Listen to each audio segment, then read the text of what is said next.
guys, this is John. Welcome back to the channel. What I want to do today, other than sound like a game show host, which I kind of sound like right now, is I like to go over my Schwinn collection. And I have a connection with Schwinn. I love them. I used to actually work for them briefly when they bought out GT bicycles. And I was a rep for GT, and they came in and swooped them up. And then 2 years later, I was gone. I had too many opinions, I guess. Anyways, great brand. I mean, Schwinn is a Chicago icon. Of course, growing up in Chicago, in the Chicagoland area, I have a connection to them. In 1982, I went to Schwinn Service School, and I was one of the last classes to work with Gary, who was one of their trainers for many years. And some of you guys are nodding your head because you know who he is. He's quite a character. And I learned so much working at a Schwinn shop, and I had a love for bicycles when I worked there. But man, just the memories that come back when I see some of these older Schwinns. When I say older, I mean like 82, 83, but keep in mind, I worked on the bikes from the 70s as well. They were coming for repair. And so I thought one day I'm gonna have this model or that model or whatever model. And well, I got most of them now. I only got 12 Schwinns.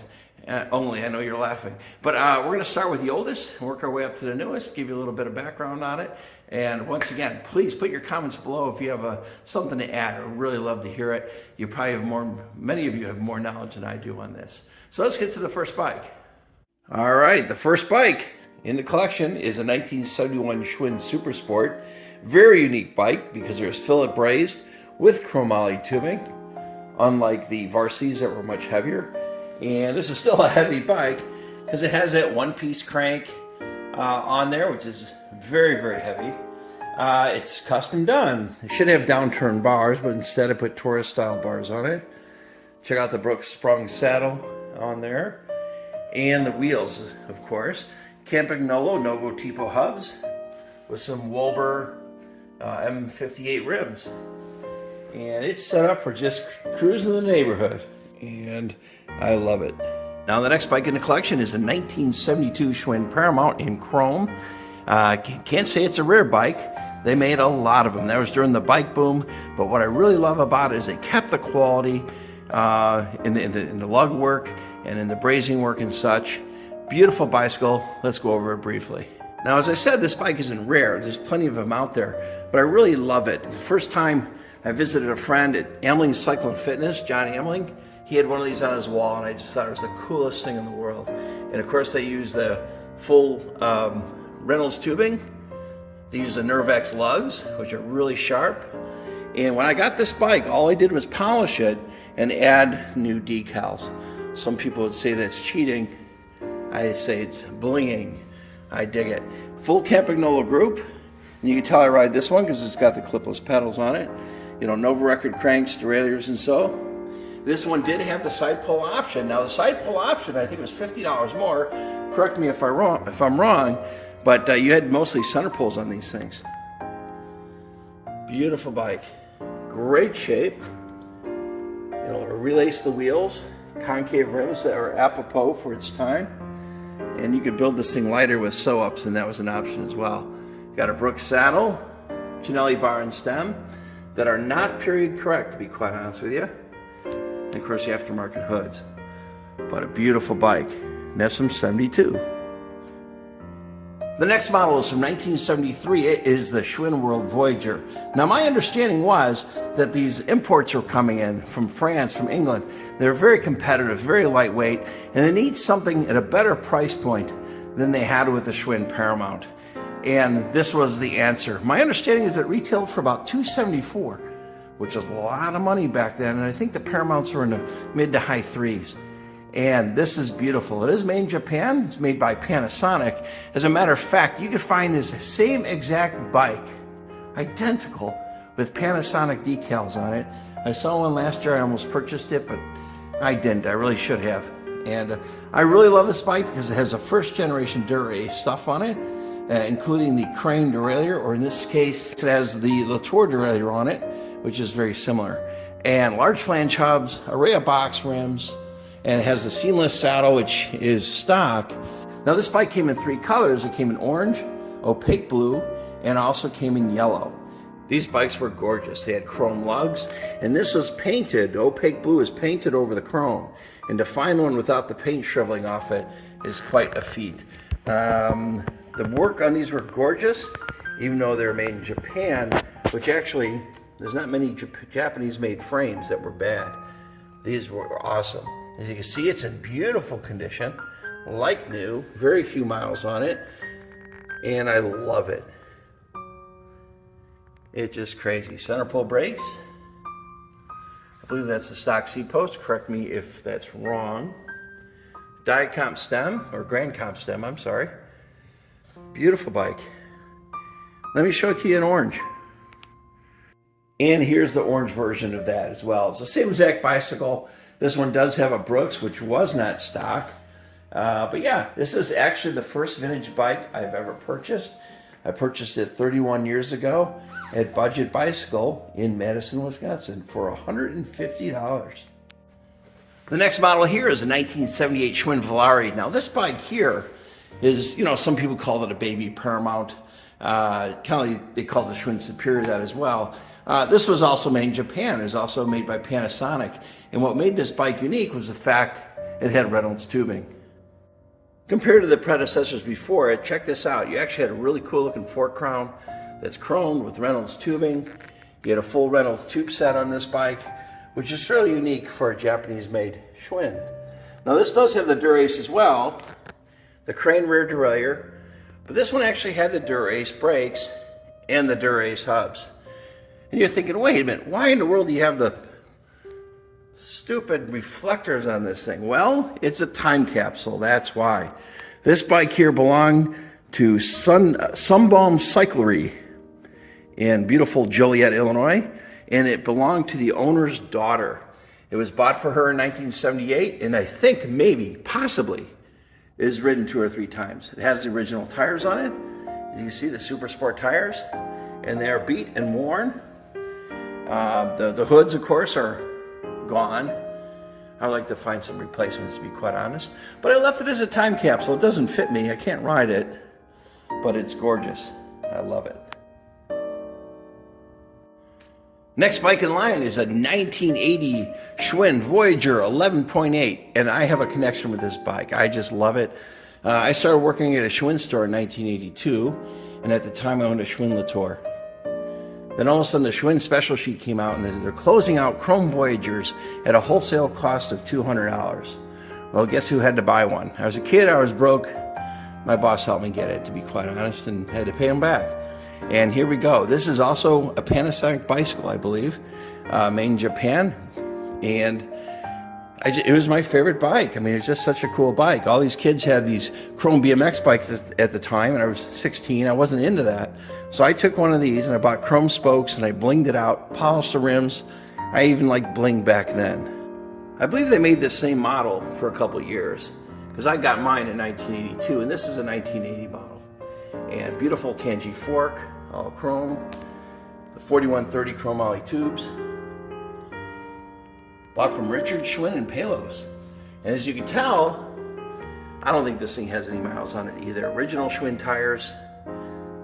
I say that a lot about my bikes. I'm not trying to stroke you. I really think these things are, the ones I get and find are really ridden. Total garage queen.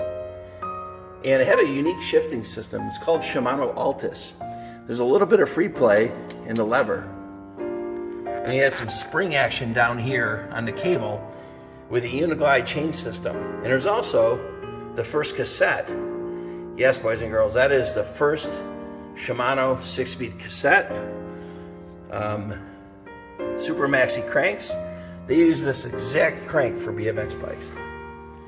So there you go.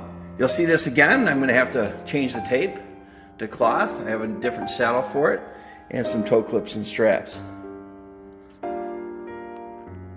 The next bike is a 1981 Schwinn Superior, and I love this bike. I remember when it became available on eBay, someone else bought it and they reneged. They didn't buy.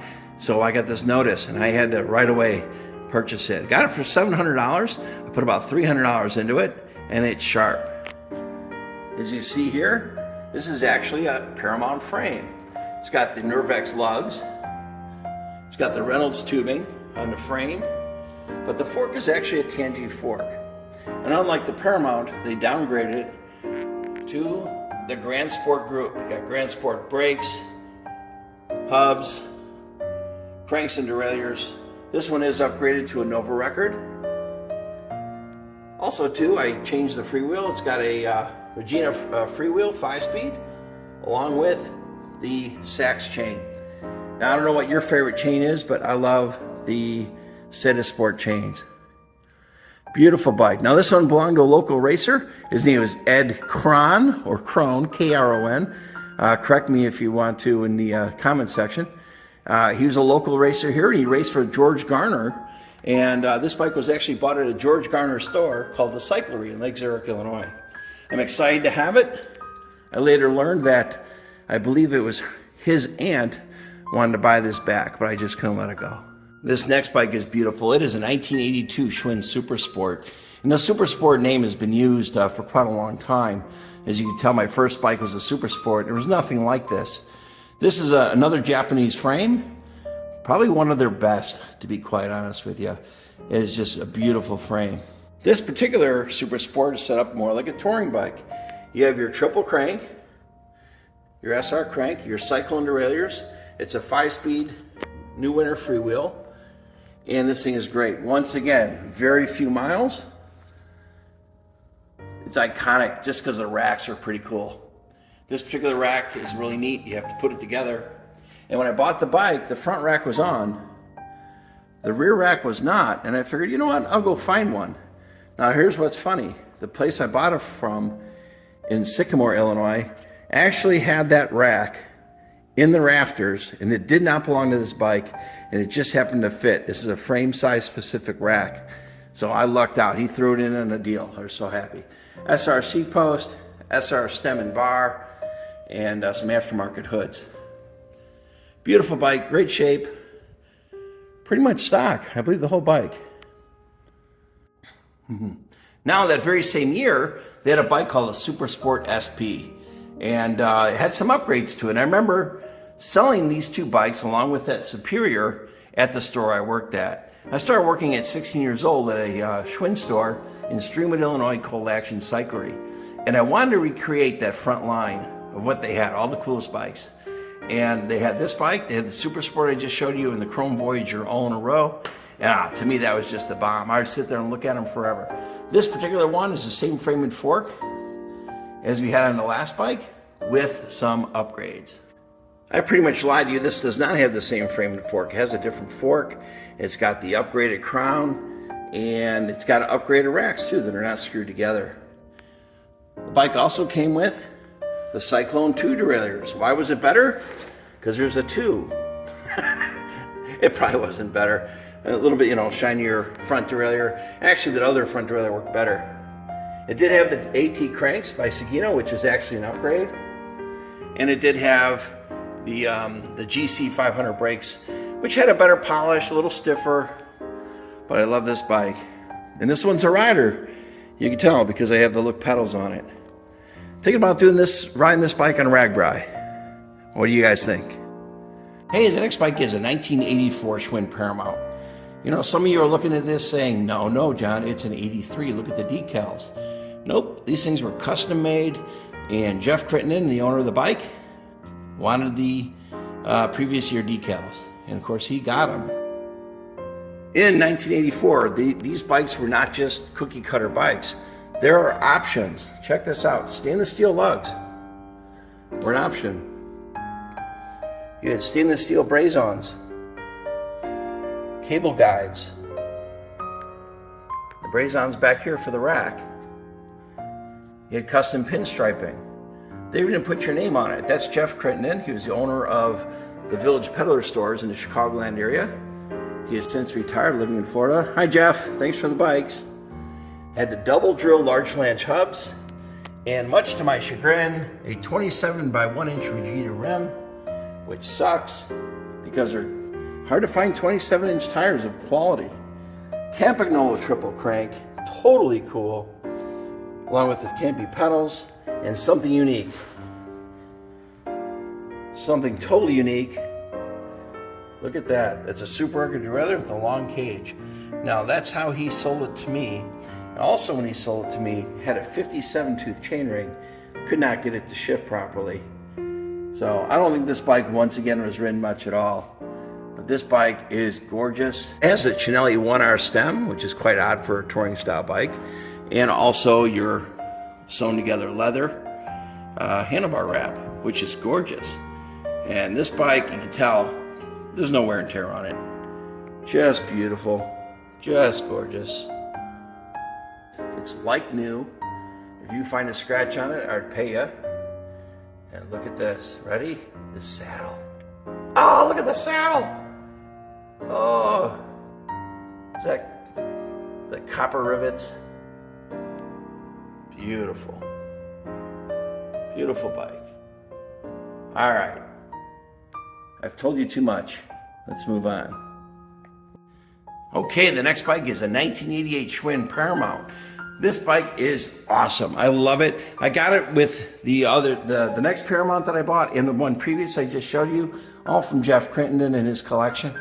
And he sold me all three at once. And boy, he did me right. Just so proud to have these bikes.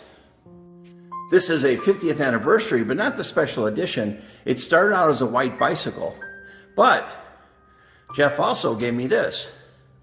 And he wanted to mimic that paint job from the 1988 Schwinn Team Wheaties bicycle, and that's what he did. So it's not an original team bike, but it was painted by Richard Schwinn to look identical, and it is.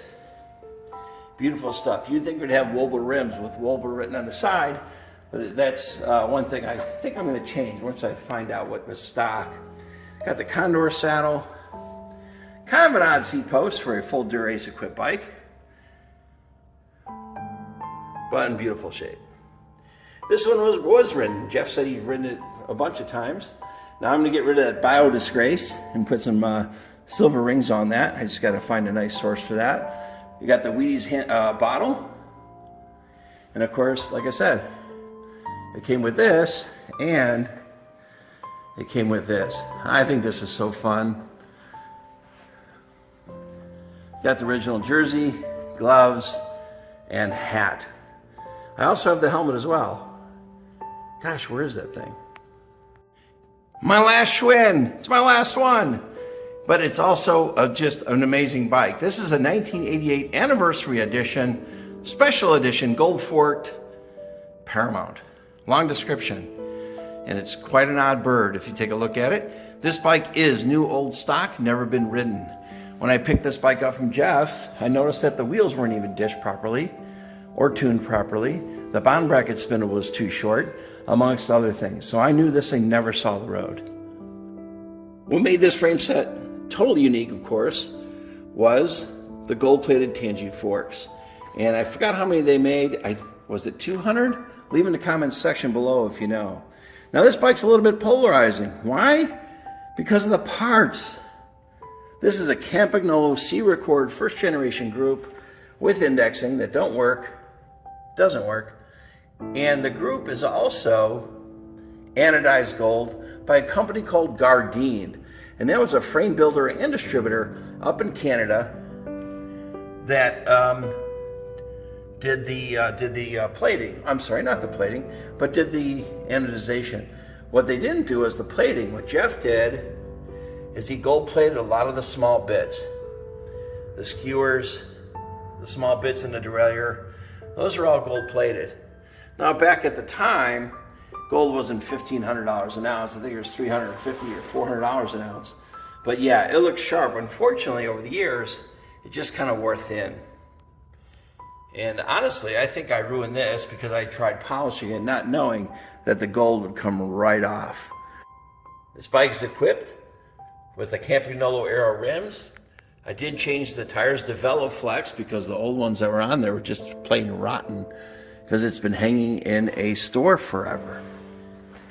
And the South San Marcos saddle, roll saddle. Oh, that's just the bomb right there. Got a Modolo cockpit, which is rather unique.